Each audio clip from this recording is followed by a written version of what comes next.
Oof. It's hot in here even though it's 72 degrees.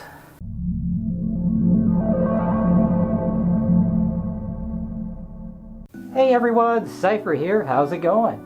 So today I thought I would talk about something that I am passionate about, and that is video games. Specifically, I want to talk about video games with anthropomorphic characters as the main focus of the video game. I personally like video games like this, and that is evident by the fact that I bought this game. And this game is Brutal Paws of Fury for the Super Nintendo. I guess it's actually spelled furry, but I picked this up at a pawn shop, and I only bought it because it said Brutal Paws of Furry, and I'm a furry, and I thought that was pretty cool. So I decided to try it, and it's a very unbalanced, not that fun fighting game. I would actually not recommend it. I actually paid $10 for this. Don't make the same mistake that I did. Now, one game that I do like that's based on an anthropomorphic character is Rocket Knight Adventures. I have a lot of fond memories of this game. You play as an opossum. It is a platformer, but you also do things like fly through the air and shoot things as you go along. It is a Konami game, so you know you're going to get some quality with that. I love the sprite work, the music. I actually have the music for this on an actual soundtrack. You can fight enemies with your sword. You can fly using your rocket pack, kind of. You just shoot up in the air. You can hang from branches like a real opossum. It's pretty fun and cute, and I think you will enjoy it. Now, another game series that's based on anthropomorphic characters is, of course, Donkey Kong. And right here, I have Donkey Kong Country Returns. I do have a number of Donkey Kong games, but I just decided to pull this one out. As you can see, I paid $5 for it. Now, I actually like Donkey Kong Land on the Game Boy. I grew up with that, so I'm not that great at these games, but you know, I appreciate the sprite work, the soundtrack, and the world that was created with these games. And I'm sure that a lot of furries appreciate these games as well. Now, up next, you can't really mention furry games without mentioning something from Disney. Now, there were a number of Disney IPs that were released on Nintendo and PlayStation and all the other consoles pretty much. But right here I have Ducktales for the NES. I have a lot of fond memories of Disney cartoons growing up. I think it actually made me a furry later in life, if I'm to be honest. And I'm sure a lot of people have fond memories of these IPs and appreciate what this did for the furry community. I mean, if you think about it, Robin Hood probably inspired everything that we have here. That's debatable, but yeah. This is just a platformer. It like a lot of the Disney IPs back in the day were. You can bounce around with your cane because you're Scrooge McDuck. It's a lot of fun. Give it a try. Now, this game is very rare, very expensive. I don't recommend buying this unless you're a mega fan. But Solo to Robo, Red the Hunter. Now, this is actually a reproduction case, but inside I have the actual cartridge. And this cartridge alone is very expensive, I'll put it that way. I bought it this way and bought the reproduction case afterwards to protect it, just because I wanted to play the game in its original form on original hardware. And I haven't gotten around to actually beating it yet.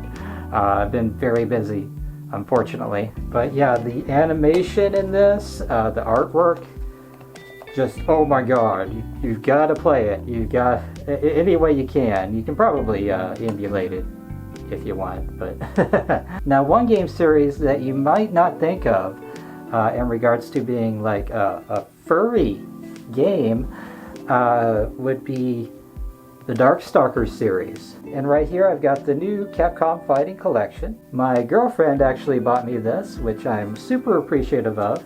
I actually bought the Steam version as well, just because I want to support this project, because the last times fans didn't support Darkstalkers, Capcom pulled out of a new release in the series.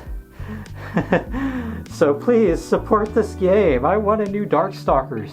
But yeah, John Talbane, to a certain extent Felicia, but John Talbane, it's we'll just say it's produced some furry art. It's actually one of my favorite fighting game series. I'm actually fairly good at it, and I'm not good at a lot of fighting games. I'm sort of good at Tekken, but yeah, Darkstalkers, that's my jam. Now, a series that is very, very prominent in the furry fandom, Ratchet and Clank. This is actually the only one that I've beaten in the series. I usually get stuck in these. I don't know why. Like, I'll get somewhere, I'll get in an area, and I'm like, where do I go? What do I even do? Like, do I go back to the ship? Did I complete something? Where am I supposed to go? But on this one, I didn't have that too much, and thankfully I was able to beat it. It's a very good game. The main thing is the characters are very, very, very furry. The new female character in particular, they knew what they were doing when they introduced her. How to say that? Yeah, it's a very fun game. It's basically like a shooter slash platformer slash combat thing. I don't know. It's pretty cool. You can upgrade your weapons along the way. You collect bolts to pay for those weapons and those upgrades. It's not too difficult, I would say, and it's this one is kind of short, but yeah, I would give it a try. It's fun. Now, another series that has inspired a lot of furry art and content is, of course, Star Fox. I think a lot of furries love this series. Right here I have Star Fox 64 3D, which in my opinion is probably the best way to play this particular game. There are a lot of improvement to life upgrades in this version of the game. It looks better. In my opinion, it kind of does play better. The only thing you're missing out on this version is the Rumble Pack, which, to be honest, I might actually buy the original version of this game again just to experience the Rumble Pack again, because that is fun. Do a barrel roll! Okay, now there's one more game series that I'm going to showcase in this video, and that game series is very, very influential in the furry fandom. And you might not think about it, actually, when you think of things that might be inspirational in the furry fandom. But that series is Sonic. Now right here I have Sonic 2, which in my opinion is, to be honest, the best game in the series. It has the best music in my opinion. In my opinion, you can have your opinion. You can have your opinion, but the chip tunes in this, oh my god. Chef's kiss, sprite work, everything just goes into this game, except for the gameplay. Now, I am a fan of the series, but I do not like when it slows down and you have to like meander very carefully on platforms to prevent yourself from falling into water and then having to go all the way back up, and you might drown, by the way, and be sent back to the beginning.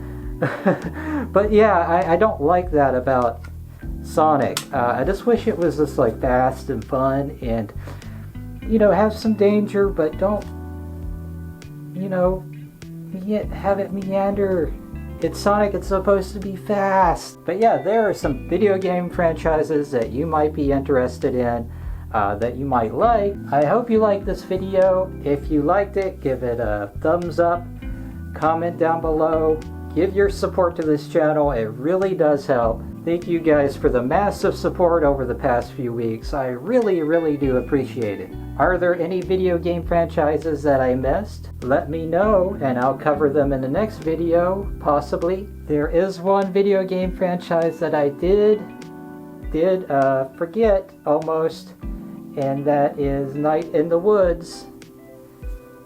Oh my god, play this game. I mean, it's probably not going to be everybody's cup of tea, but oh my god, the characters, I love them. The music, the atmosphere, oh, just play that game. Unfortunately, there's no physical release, and I doubt that there ever will be now, but play this game any way you can. But yeah, thank you guys for watching. I will see you next time. Bye! Bye! Oh no!